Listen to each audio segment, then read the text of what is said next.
In this video, we're going to talk about finding the surface areas of pyramids and cones. But before we get into the formulas for pyramids, I would like to talk about some of the key vocabulary words. So what is the base of a pyramid? Well, I have two pyramids right here. One has a base that is a square. Okay, here's the base of this one. The other one has a base that is a hexagon. All right, the base is the side of the pyramid that is not like the other sides. All right, it is a polygon, and that is the base. Each one of these has a side. Okay, so you will be given, or you'll need to calculate the length of a side. So what other features of our pyramid do we need to be concerned about? Well, one of the other features that we need to be concerned about is what is called the slant height. The slant height goes down one of the faces of your pyramid. Okay, so this is your face, your pyramid face, and is the height from the tip of the pyramid down the side. We label this cursive L, cursive lowercase l, and this is your slant height. That is needed for your formula for finding lateral area or surface area. Okay, so what is your slant height here? Well, here is the side of this pyramid, and if we go down the side and draw the altitude so that it hits the base, there's your slant height right here. One more thing we need to talk about, this right here is your height, your pyramid height. We label that H. We don't always use that, but if we wanted to, we could create a nice right triangle here. Okay, this is going to be half of a side, half of a side. All right, so how about here? Well, we could do the same thing. We could drop an altitude of your pyramid. This is your height, your pyramid height. We can also draw a nice right triangle here. Okay, I don't know exactly what this is. That would be a question mark. Okay, but that is the apothem. I shouldn't call it a question mark. I know this is the apothem because it hits the middle of one of the sides. It's the apothem of the hexagon, just like this is the apothem of the square base. So what is the formula we're going to use for finding surface area? Well, the surface area is going to be, whoops, I don't know why I wrote a B, but the surface area is going to be the area of the base. So this is area of the base plus 1/2 the perimeter of the base times the slant height. This is perimeter of the base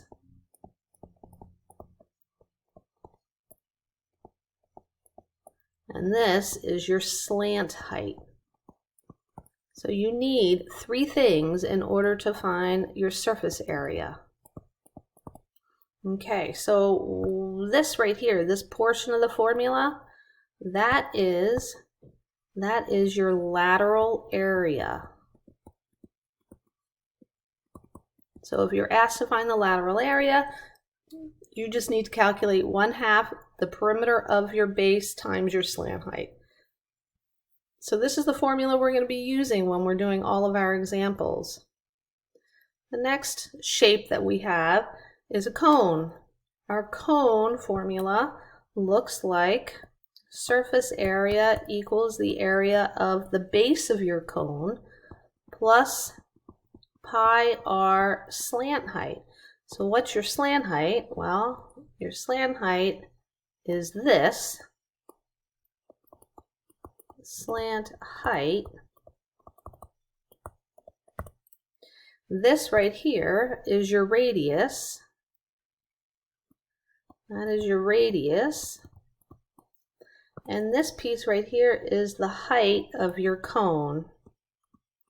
The height of your cone is not needed for the formula, but it goes from the apex, which is the tip of your cone, and it makes a nice right angle with the base of your cone. All right, so again, this is the area of the base right here, area of base. And in this case, your base is a nice circle. And we know that the formula for the area of your base is pi r squared, because that's the area of a circle. And then this right here, that is your lateral area.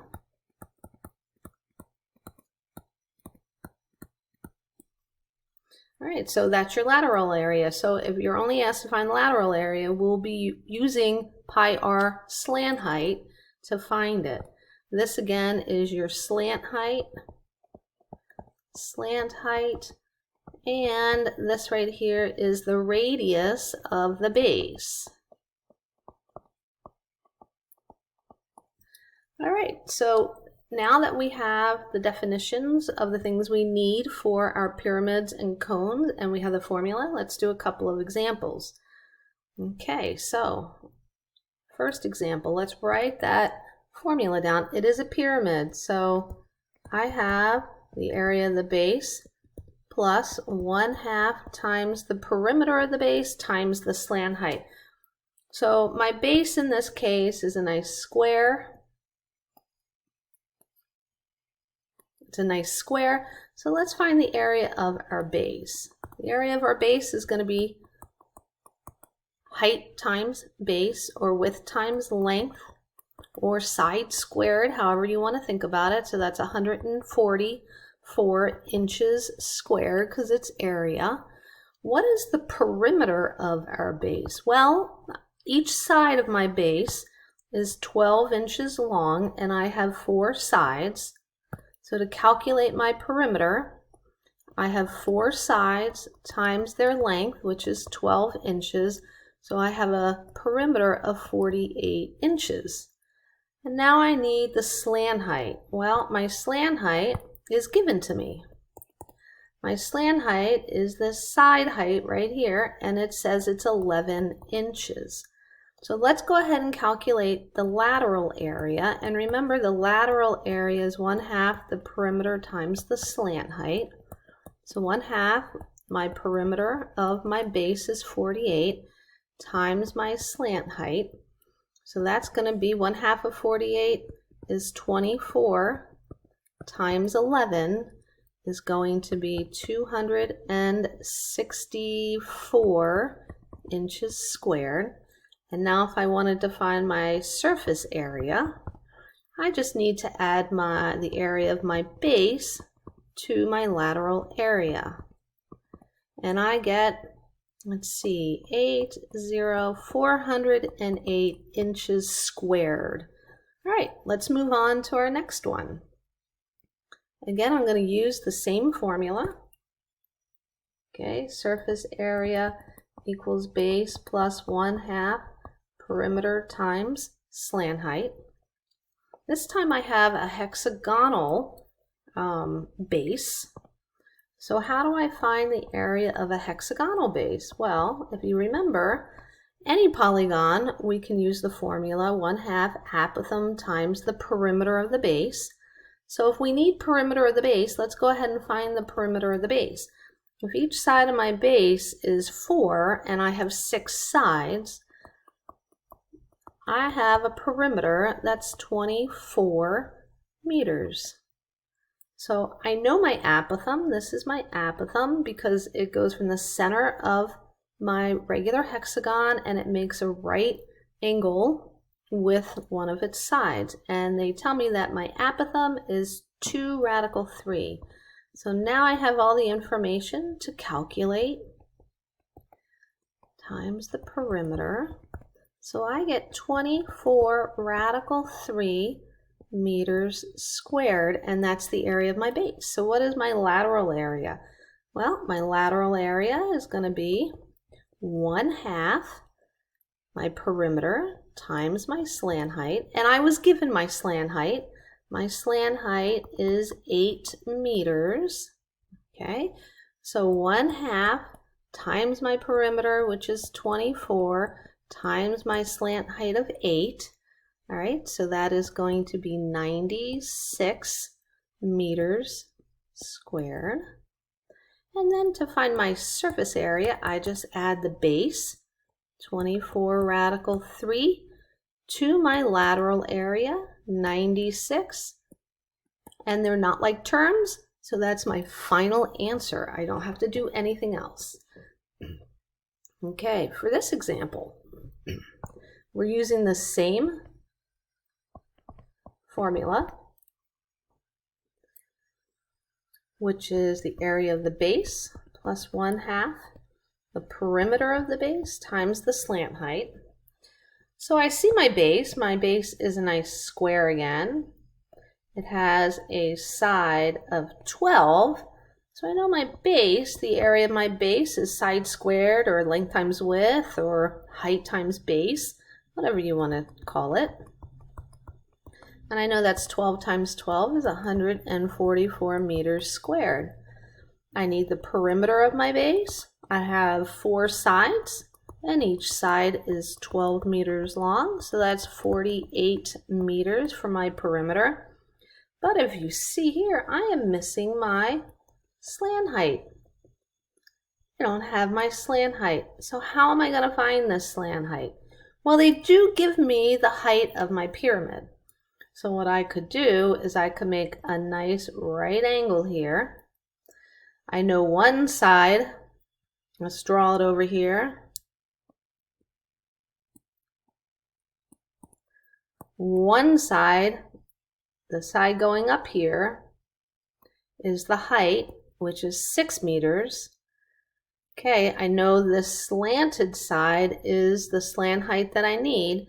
And how long is this side right here? Well, it's half of a side.